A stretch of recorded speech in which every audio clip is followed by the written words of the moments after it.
Welcome back. I'm here with Jeff Anders. Jeff, would you like to introduce yourself? Yeah, I'm the BIN engineer and advisor, and I've been involved in BIN since 2009. That's when a coworker of mine at KXJB TV called me and said, Jeff, we need some help, because he was one of the professors out here and teaching some of the broadcast courses.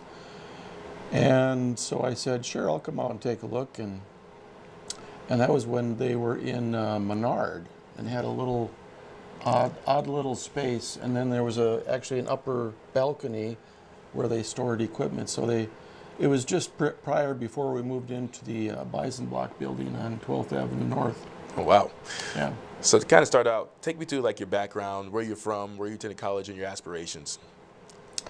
Well, I'm from Hawley, Minnesota, and it's a nice little town to raise a family, and so that's what I did. My wife and I have 3 children, and now we have 5 grandchildren, and so a lot of what I do is being a grandfather now, and I love being a grandfather. We have 3 of our kids over every Sunday, and sometimes we have all 5, and it's a really good gig being a grandfather, I can tell you that. Yep. Yeah. And then so kind of like your early going to college, did you go to college in Minnesota also? Yeah, I went to Moorhead Area Vocational Technical Institute is what it was called back then. Now it's called Moorhead something. I can't remember what they call it now. But it was Moorhead Area Vocational Technical Institute when I went to school there, and I got an associate's degree in electronics. Mm-hmm. So that's kind of my background. And then out of college, I got a job at KXJB TV. Mm-hmm. And I remember that was pretty exciting, and working in television, and it seemed kind of glamorous, and I learned a lot at that job, and did a lot of things, and climbed towers, and we did a lot of high school tournaments, women's or girls basketball, boys basketball, football, hockey, you name it. We traveled all over, and provided the behind the scenes technical assistance that was needed to put those broadcasts together. Mm. And I remember it was in 1989, the KX network, which was KXJB in Fargo and KXMB in Bismarck and KXMC in Minot. Everybody provided people, and we covered the 100-year anniversary of North Dakota in 1989. I was in Bismarck out in the Capitol grounds, and I remember it was just brutally hot and sunny. It was like in the hundreds. Yeah. The 3 days we were there, and we hardly got any sleep because we got to go back to our hotels and sleep for 2 hours, and then we had to get up and get back to work again because there were so many things to do and so much going on. Yep. And I remember the grand finale of that whole event was a laser light show that was on the Capitol building. They displayed it on the Capitol building. And I remember when that was going on, I was so tired, I was laying down on the sidewalk falling asleep because I was just so beat. Yeah. So it was quite an adventure that when we did that in 1989. So going through experiencing that type of work and being a part of an organization like that, what were sort of your aspirations and dreams, or what did you want to do or take from that to ultimately go into your career? I guess, at KXJB, I learned a lot of things, learned all sorts of stuff about broadcasting. I used to climb towers and put on, we had the tower cams I would climb up and with a safety strap. And I put those things together on the towers for KXJB. And, I learned how to do satellite uplinks, and I worked with satellite dishes, and we had a remote production truck and a live van, and I remember I ran the live van, which we used to do live shots around the area.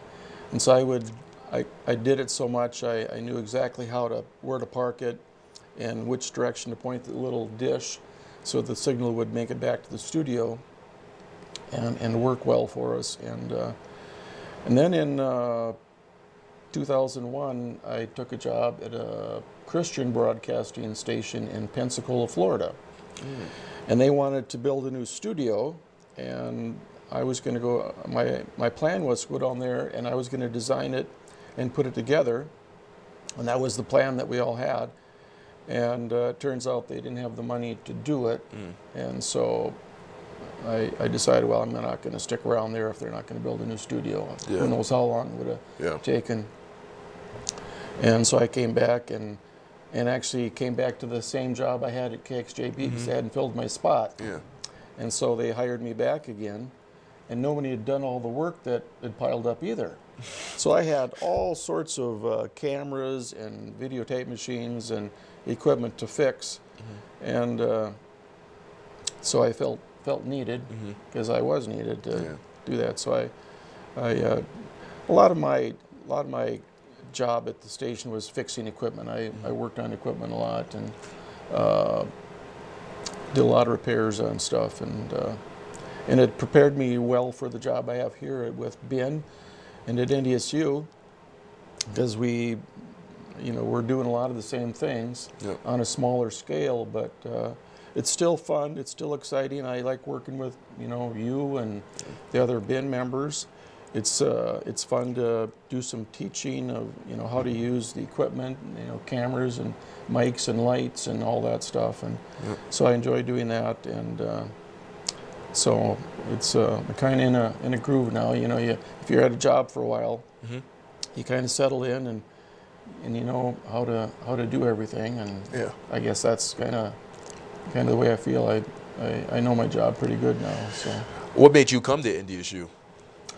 The funny thing is, before I came to work here in 2009, my wife wanted to get a different job, and she was actually wanting a job at NDSU, and she put it up on the refrigerator, job at NDSU, but she wanted it for her. But I got a call from Rich Lodwick. I'd worked with him at KXJB, and he was a professor out here in broadcasting, in the broadcast program. And he called me up one time and said, "Hey, Jeff, we need you out here." And so I came out and he showed me around and we talked, and then I started working with Rich at NDSU in the broadcast program. Wow. My wife was kind of disappointed. It wasn't her, So, kind of when you first got here, were you just doing technical engineering stuff, or also just with the communication department, or did you go just straight into Ben? Because back then, their studio was across the street by Horns, wasn't it? Yes. Yeah, it was. We were in the Bison block building, and I remember when I first went over there was still a gravel floor. It was all unfinished, and so Rich and I had to figure out, where the classroom would be, where the studio would be, the control room, and then the offices. And so we kind of laid it all out, and then they had a construction crew that came out and put it all together, and so we worked with them, and they already had a vendor lined up that they bought the equipment from, cameras, studio cameras, field cameras, all the equipment it took to put together the studio. And so I ended up working with their guys. They had a couple guys that came to the studio after all the floors and the walls were put up, and we put together all the equipment and cabled it all together and got it working. And it was really an exciting time. It was the start of the Bison Information Network, and I remember those first broadcasts. It was really exciting to be involved, and everyone was excited, and it was a lot of fun, and all the equipment was brand new, and there were some snags here and there, but for the most part it worked pretty good, and it was all high definition right from the start. And so what was the transition from that studio to coming to the Memorial Union on the second floor, Suite 250? Why did you guys switch studios? I think it was because the higher-ups in the North Dakota University system wanted all the universities to get out of their leases. And that was a lease space that was leased from day one. And it was a really nice space. We had, it was the right size. It was an okay location. I had my own parking spot, which I miss. Because parking is a little more challenging over here at the Memorial Union, but anyway, the time came for us to move because they wanted out of that lease. And so I remember coming over here and they showed me the space here, and there were still people in some of the offices around here. And I felt kind of bad, you know, trudging around their office and saying, yeah, I think we can knock this wall out and we'll get rid of those desks. And I felt like I was really intruding on them, but that's what we had to do. And so I actually was going to have that was the summer I was going to have off in 2017, I think it was. And it turns out I had to work that summer because we had to take apart the studio at the Bison block, move everything over here, and then put it all back together again. So that's what I did that summer was, you know, move everything and then start putting it all back together. You know, this set and all the cameras and cables and everything. And it was a lot of work, but it was still fun to do, and we got it all back together, and it's all working the way it should, and we're here today doing this show. Yep. Just to come to a close, what would you tell any students out there that's interested in, you know, broadcast journalism itself? Tell them about the Bison Information Network and what can we offer them? Well, there's a lot of opportunities here to learn and to get some good experience in broadcasting, and not just in broadcasting, but how to use video cameras and lights and microphones and tripods, and then to capture video and do interviews, and then to edit it all together so you have a finished product to use on like the Bison Information Network newscast. Or the Bison Overtime show, or any other show that might be produced here. And so there's opportunities for students to learn all those things and to get experience. We've had students that have worked for the FM Red Hawks, for the Fargo Force hockey team.